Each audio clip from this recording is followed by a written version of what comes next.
Hello, hello, hello there. Welcome back to the True Crusade Stories with your coach, Coach Monique Beck, or Coach Mo for short. And today we're going to continue our conversation from last week about my crusade story. You heard it right. This is my crusade story, okay? And so listen, we all have a story, don't we? We all have a story. We all have a past. We all have things that we've experienced in life that only made us better. And so it's just a matter of whether or not we're willing to share, right? Share our story or our testimony, which could actually help someone else. I want you to consider that for yourself. If you have something that has truly been life changing for you, um, feel free to share that with others because it's only going to help other people move to that next level, and it's only going to help you to recognize where you've come from. All right. And so now listen, I hope that your day thus far is turning out exactly how you anticipated it. You know, blue skies, clear roads, sun shining, if that's what you like. You know, some people love the winter and they love the snow. Some areas don't get snow, but we've been seeing snow in some different areas that don't normally get snow. So it's interesting this year. But listen, I pray that you have all the warm and fuzzies and all the things that we like, okay? And so, listen, I want to get back to the matter at hand. And I want to talk a little bit about the definition of crusade. Okay. And so, if you were on last week and you tuned in, you know that I was trying to find a definition of the crusade, and the definition that we found just wasn't a good one. Okay. For lack of better words. Not that it wasn't necessary. I shouldn't say it wasn't a good one. So the definition is the definition at the end of the day. But the definition that I was hoping to find was one that was more in tune with what we're doing here specifically. So I was able to find it, and I'm going to read that for you guys now. And so here it is. A crusade is a campaign to get things changed for the better. Yes, yes, and yes again. It is to get things changed for the better. It's a campaign. Okay. So when you think of a campaign, you're thinking of people, right? Not just one person, but you're thinking of groups of people.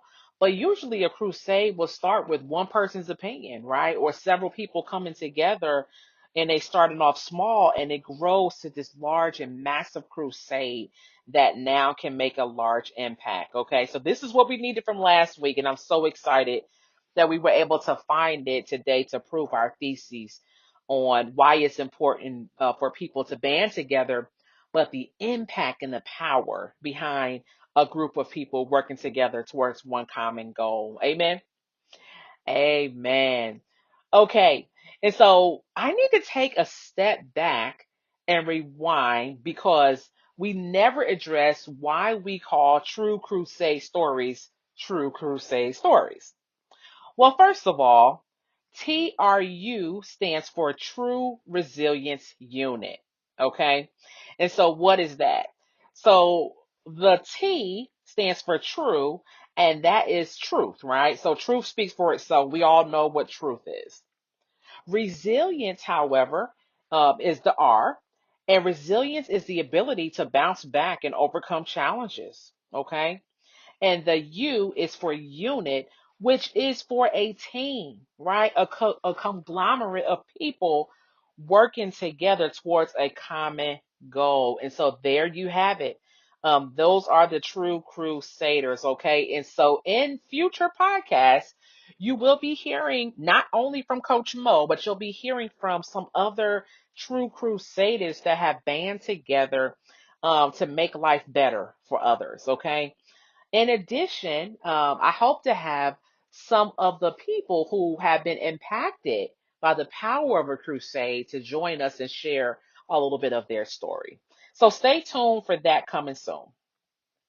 All right.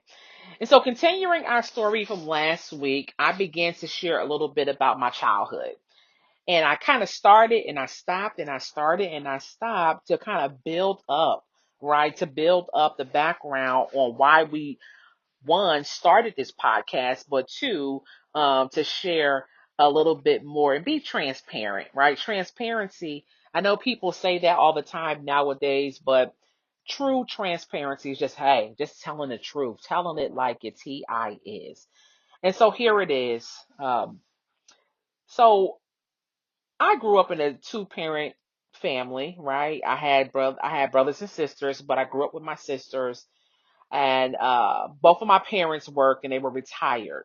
Okay, both of my parents work and they retired from their jobs. I went to a private school all the way up until high school. I was raised in the church. Never had a sense of real struggle. So if my parents struggled with money, trust me, we never knew it. We had everything that we needed. I can't recall ever having, lights out or things like that. And so I hope that you guys can get with me as we go through this. As I mentioned last week, just hang out with me, right? Because I have most definitely experienced struggle, but I truly believe that you don't have to experience a thing to be able to assist with that thing. Would you agree? Okay. So listen, people in the hood viewed our family like the Huxtable. So if you get that reference, I'm kind of aging myself here, but families looked at us like as if we were the Huxtables, and all of my parents taught me to do was give back. Okay, and so that's basically what my childhood was. And I can tell you stories of how I would cook food for the kids in the neighborhood just because I wanted to. Invited kids to church, and so we were always um, load up kids in my dad's van, and we would go to church and have a good time at church and go home. He would take us to the Apollo when he got tickets from his job. He worked for Coca-Cola for many years. In addition, my mom just, she always had a professional job. She was working in the finance industry, I would say. Okay. And so that's really what my childhood looked like. And so we would volunteer sometimes on the weekend to clean up the community. All right. You could always find my father giving back to young families who needed help with diapers and clothes and all types of things. People knew him very well. And he's still alive, praise God. But that was the reputation of my family, in the city and in the community. Uh, never, never had any major issues or problems coming up. So I would definitely say that I didn't have it hard coming up. And so people may listen to this and say, you know what, Coach Mo, how can you relate to the wealth gap or relate to the fact that 60% of all people in the United States are living paycheck to paycheck? Well, I can because I was one of those people as a young adult, okay? And so let's get into this story. So, what I didn't tell you last week was that I had a baby at 17 years old and I dropped out of high school. I probably didn't mention that. We didn't get to that part yet. But yes, indeed. So I had a baby at 17 years old and became a high school dropout. Most definitely did not see that coming, but it happened, okay? But I went back to school because my mother was tired of me sitting on the couch. She came home from working all day and just saw me sitting there like, no, you're not gonna do this. Like you're not gonna throw your life away. You need to do something with your life. And so can you imagine your baby having a baby, first of all? I can't. Not right now. I couldn't imagine that right now. And so I was so happy that we had that conversation for me to get off my do nothing and do something, okay?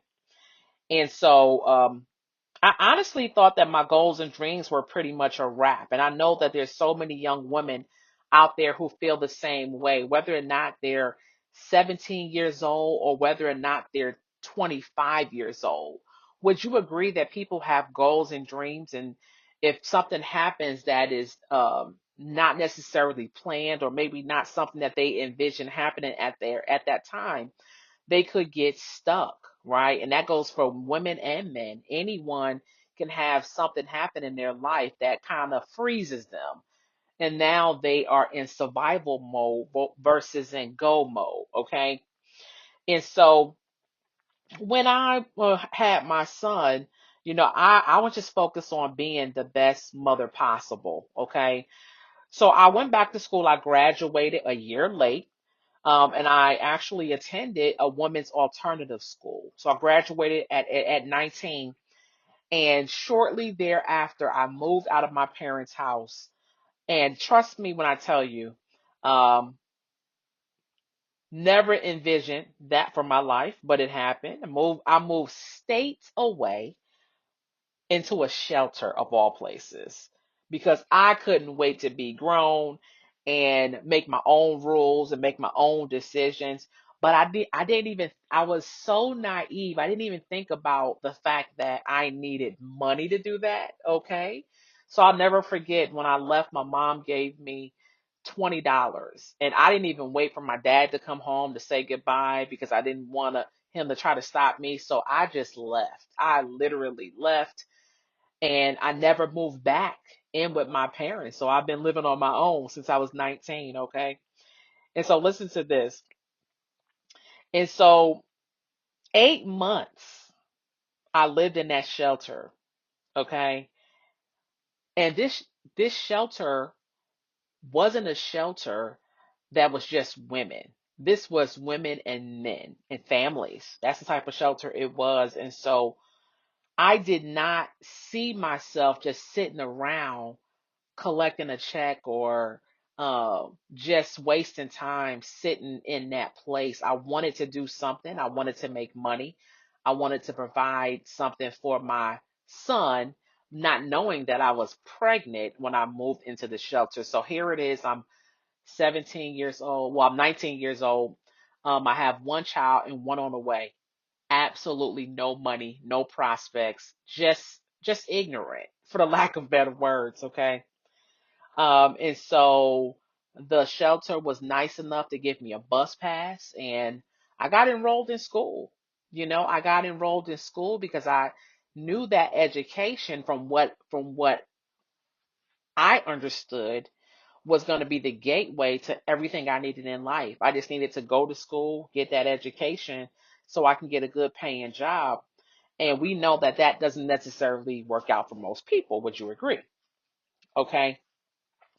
I knew nothing about riding a bus, so when I lived at home with my parents, um, I knew how to ride the bus. I'll take that back. I knew how to ride the bus, but those buses ran like every 15 minutes. But I moved to a state where the buses were like every hour on an hour. So if you missed the bus, you literally had to wait until the next bus came. And so imagine being in the rain, the snow, all those weather conditions, and you're just waiting. Crazy, right? And so I was shell shocked. I was definitely shell shocked just trying to survive. So I found myself, I landed a job eventually, and that that job required me to take 3 buses to get there. Why 3 buses? Because I had to drop off my kids at daycare or at the babysitter or even at school before I got to work. And so needless to say, there were many days that I showed up late, had to pick up my kids early, for various reasons. It just, it kind of happened that way. And so, but to go back to what I was talking about regarding that school. So started the education, right? Started the program, super excited, just wanted to be useful, just wanting to really start working towards something because I just always had it in my head that, when you graduate from high school, you go to college. And so I wasn't going to allow me having a child to stop me from going back to school. So now this was my opportunity. This was my shot to just do it, right? So I went back to school pregnant, and I started in this program. And this was a business and computers program at a school, as I mentioned last week, which is no longer open. Okay. And so went to this school, and I found myself in the admissions office. And in the admissions office, I'm talking to the admissions rep, and we're talking about the coursework. And I had really no idea what I wanted to do. And so I was convinced, hey, maybe you want to do business and computers. I said, okay, great. And so I signed up for that, did that. That was about a 9-month program. So proud. Graduated with all A's, Dean's List, all the things, right? And when I got done, I was totally expecting, the job that she said would be there for me would be there, and it absolutely was not. And so, of course, I was excited to, get done with school and um, graduate and do all of those things, but I still ended up having to go back to school, or feeling the need to go back to school, because if that didn't work, maybe I needed to just get some more education. And instead of getting that certificate in 9 months, just going to get, something a little bit better. So I went on and I enrolled into a program called PC networking. This is something that I never ever desired to do. I wanted to be an artist as a child, okay? And being an artist, I switched from wanting to be an artist to wanting to be a culinary artist. And so I still have, I'm still a foodie to this day, but I wanted to be a culinary artist. But that culinary art program was only accessible at 5 a.m. in the state that I was living in, and I didn't have a babysitter, so I could not go. Just as simple as that. And so here it is. I'm in a whole new state, and I'm thinking about my life and what I can do to help to provide for my children, because of course they depended on me, right? And so I wanted to not only set a good example, or a better example than what I was setting at the time, but I wanted to provide. And so going to that other program and taking out more student loans, hey, sign me up, okay? If you say that I have a guarantee that I'm going to be able to graduate and get a job, I'll get all A's again. So I went through that program and I excelled again.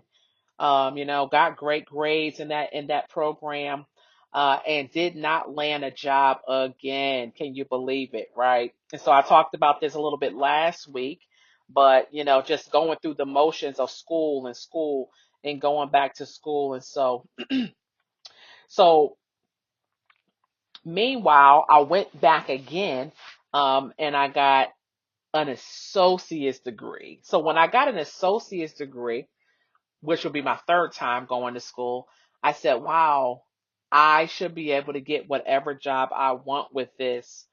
And I was sadly mistaken. Do you hear me? Okay. Sadly mistaken. It didn't happen that way. And so eventually, I landed a job at a phone company, which I was excited about, but it was through a temp agency. So I was looking feverishly for a job so I could take care of my children. I did not want to be on public assistance. I wanted to use the education that everyone said was so great, okay, that would actually get me where I wanted to go. And so back then, trust me, there was no AI that we had access to. There was no YouTube where you can watch videos and learn about a subject matter. There was no Google for you to Google and get an answer to a test question. So here I am, a single parent, working at two part-time jobs at the time, which didn't really make much, going to school full time, having my children. And I finally got to the place where I was able to qualify for my own apartment. Okay. And I was so super duper excited about this apartment. And so when I got this apartment, I didn't have much to put in it. Okay. I did not have much to put in it. And as a matter of fact, I didn't even have a vehicle. I was catching a ride with one of the ladies at the job. She didn't live far from me and she was driving me to work. And so this was when the some of the transition happened where I didn't have to catch the bus as often, but she was willing to take me to work. And so, I had to be on time because she wasn't going to be late. And it just worked out better that I was able to get to work that way. And so driving driving to work, and I got inspired about getting my own vehicle.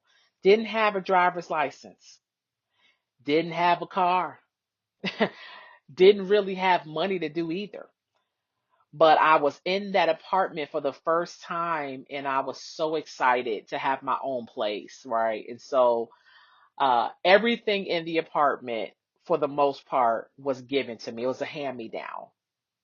Okay, so I want you to kind of see how the cycle started and how it continued for years later, not because of my upbringing. So some people assume it's because of, someone's upbringing. I had a very excellent upbringing, excellent private schools, everything.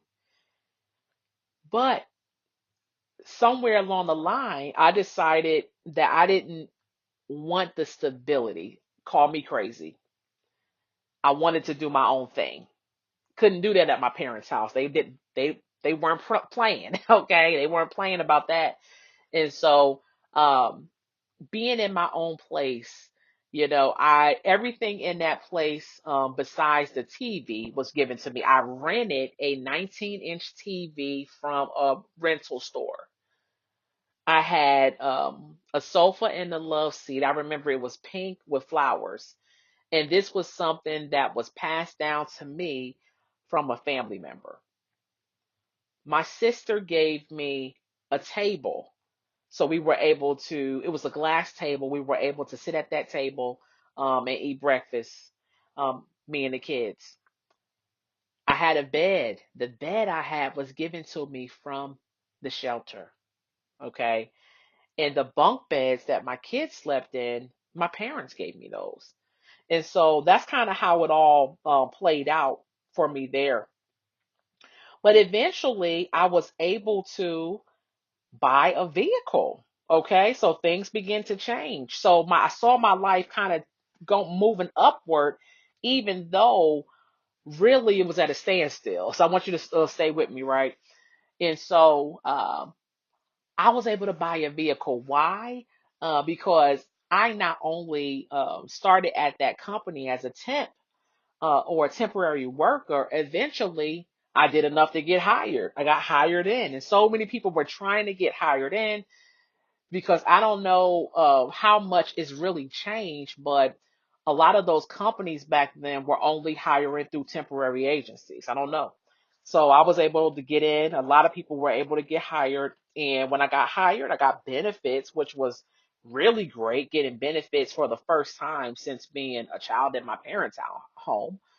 And so got those benefits. And with those benefits came 401k and came stock. So stay with me, right? And so I literally use all of my stock money to purchase my first vehicle over the phone, sight unseen. Sight unseen, I purchased a vehicle. Now, how naive do you have to be to purchase a vehicle sight unseen? But I paid $3,000 in cash for an old car, and I was so excited. Did not have a license though. Did not have a driver's license. Didn't know how to drive. And so, as a matter of fact, my dad would come down to where I was living, and he would teach me how to drive. And so that's really how all of that came about. So at 21 years old, I was getting my driver's license for the first time. Okay. And shortly thereafter, the job let me go. The job let me go. Okay. And so I have a question. How many teenage mothers do you know who were just trying to stay positive enough to continue moving forward? And even if they're not a teenager, just a woman, a man, someone who has had something that shook them, right, to their core, and now they're trying to readjust. They're trying to do things a little bit differently, still trying to move forward, but yet not sure how to get there. How many young people do you know who are signing up for college after they graduate this year? And even though they're signing up for college, they couldn't tell you what their plans are. They don't really have any goals in mind. They just want to be a college graduate. Okay.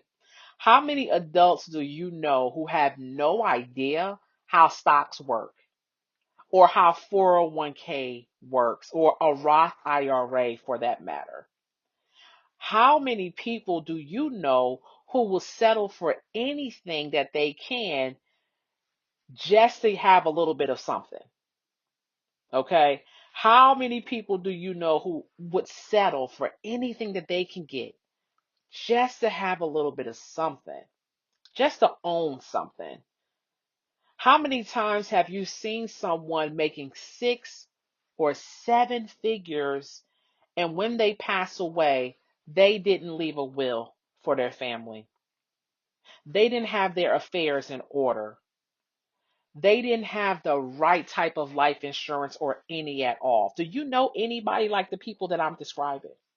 Because I do. See, that's why I'm so passionate about financial literacy and education because I believe that knowing how to make money, where to spend money, and what to do with money is a game changer. It could literally be the difference between pursuing education for 20 years, like I did in my crusade story, with the hopes of it working out, or creating something with your two hands and making it bulletproof. Legacy is what people want to leave, but they can't leave it if they spend everything they make. Would you agree with that? So to go back to my crusade story, and I'm wrapping up here, you guys. I purchased that car sight unseen. I didn't really know how stocks worked or my 401k for that matter, which I withdrew from as well. My employer only gave me paperwork to sign up for it. No one ever explained to me how it worked or how, and it was so easy to get the money out of the 401k. I just had to make up a story to pull out a withdrawal. So had I known what I know today about money, those stocks may have grown 100 times over, but you know what? We'll never know, will we? And so here is my question to you guys. Whose job is it to teach financial literacy, do you think? See, of course, we can complain about what we don't know and who didn't teach us and X, Y, Z, or we could get the facts, right? Is it our parents who were supposed to teach us these things? Was it the church? Is it the school's job? Is it our employer's job? Because, see, we can wait around for someone to answer that question until the cows come home. But at the end of the day, we need to come into the knowledge and the understanding of how money works. We need to learn how to give our money instruction. But the other thing we need to learn is how to not be taken advantage of when it comes to our money. Okay? Would you agree with that? So listen, I lived on my own for the first time ever at the age of 21, and I'm talking about outside of the shelter. And it was rough. Okay? It was absolutely rough. And the way that we were living was rough. I didn't even have curtains on my windows. I hung a sheet up. See, yeah, this is full exposure tonight. Okay, well, today. But I want you to know that we all have a story, and sometimes we need someone to step in to say, I'm going to help you. I'm going to help you to change your life. And that's what we do here. Okay. And so, how many people do you think will live a life they didn't plan for or feel like there is no solution, like there's no way out, and that there is no hope for them? So let's fast forward to my first introduction to how money works. So we're going to turn this frown upside down, okay? And so my father and mother, much later in life, after I moved out, got introduced to a company, and they started working for this company part time.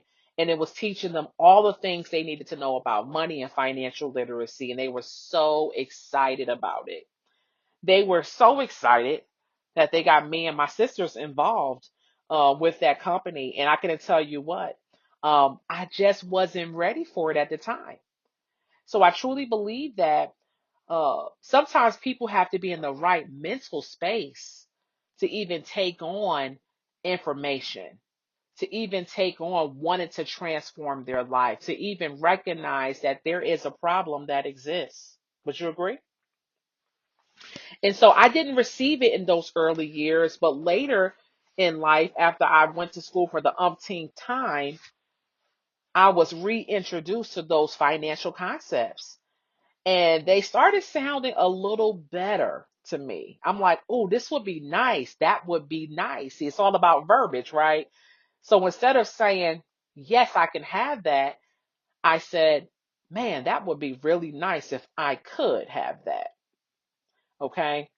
And so, but I didn't go for it because I had my one track mind and focus set on education, focused on, helping my family out in a way that was going to pay me now, even though I didn't even think about the fact that it was still going to take me years to complete the course. It was still going to take me time that I wasn't getting paid for to complete those classes.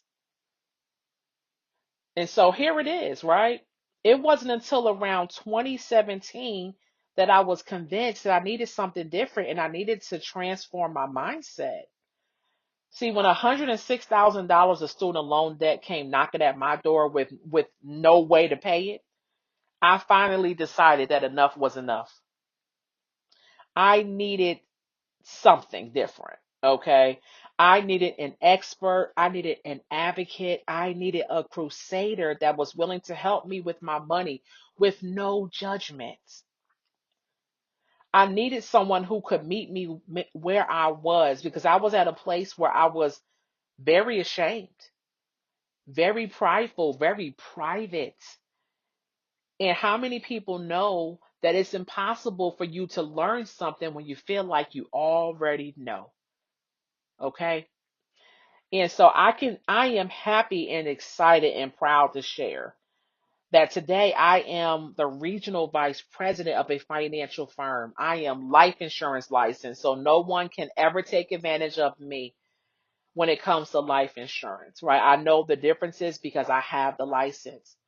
I am now investment licensed. So that means that I know how to move money. I know how to invest money properly. I understand what a Roth IRA is now. I understand what a mutual fund is now. And I teach families what that means as well.